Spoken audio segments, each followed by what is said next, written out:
Peggy 3.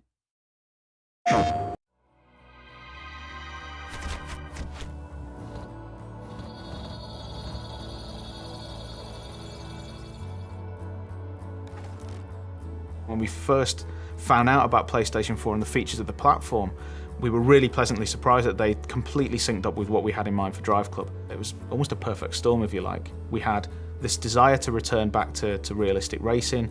We had this new hardware platform. It was just nice to finally align with both the platform and our own desires as a studio and try and kind of bring that game to life.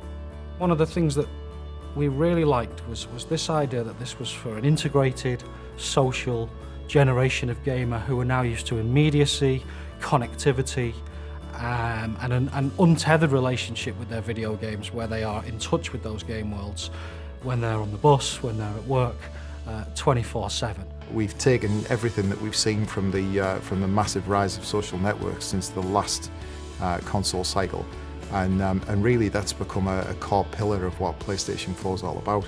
So, you know, DriveClub really works on that level better than anything else you've ever played. We wanted to create a community, a genuine, living, breathing community. So when it came to looking at how we tackle that from a DriveClub perspective, you know, what did community mean to us? It meant that you had to have the ability for players to race both competitively but also collaboratively.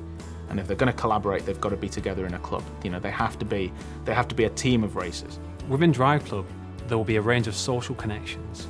So you'll immediately be able to see all of your PlayStation Network friends, but then you'll also be able to see all of your friends and their connections within inside the game. So you'll be able to see how your friends are connected to other people. But we'll essentially make it very easy using the social connection feature to be able to find the perfect club for yourself.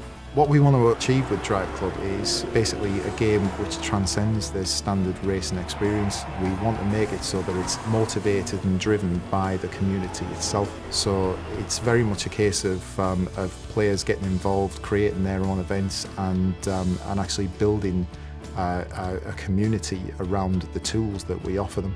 So at the core of DriveClub, you have the ability to, anything that you do in the game, any time that you set, any score that you set, you can bundle that up as a challenge and then send it to friends, club mates, even complete strangers. You know, you can pass this data on to them and say, look what I did, I dare you to beat it. Challenges are not just to send and forget.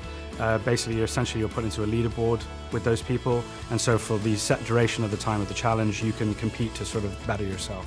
In addition, once the challenge has been sent out, if people like that challenge, they can start competing in it or even forward it on to their friends, and so there's an opportunity for those challenges to go viral.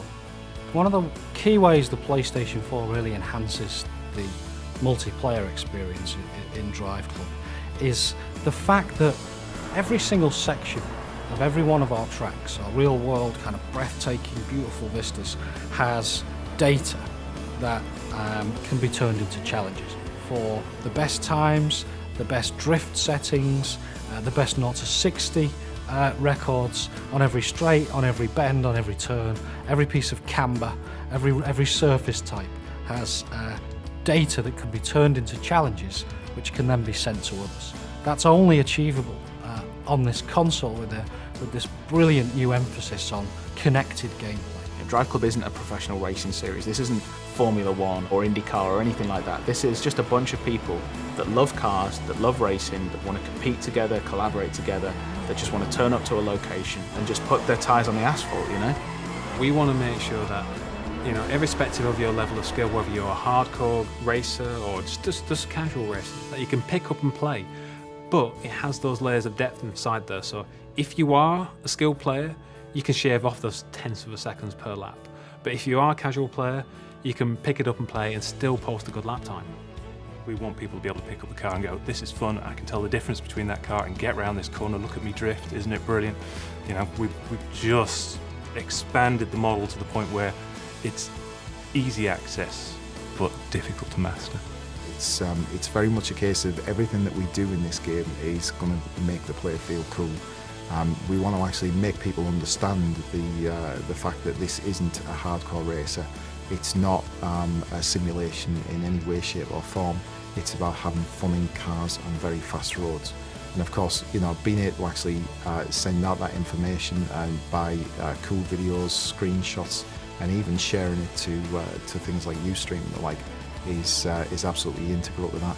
You know, we want people to be viewing the information that we're sending out from every single player, so that they understand that this is a broad community and absolutely the best racing experience that they're going to have on the next generation console.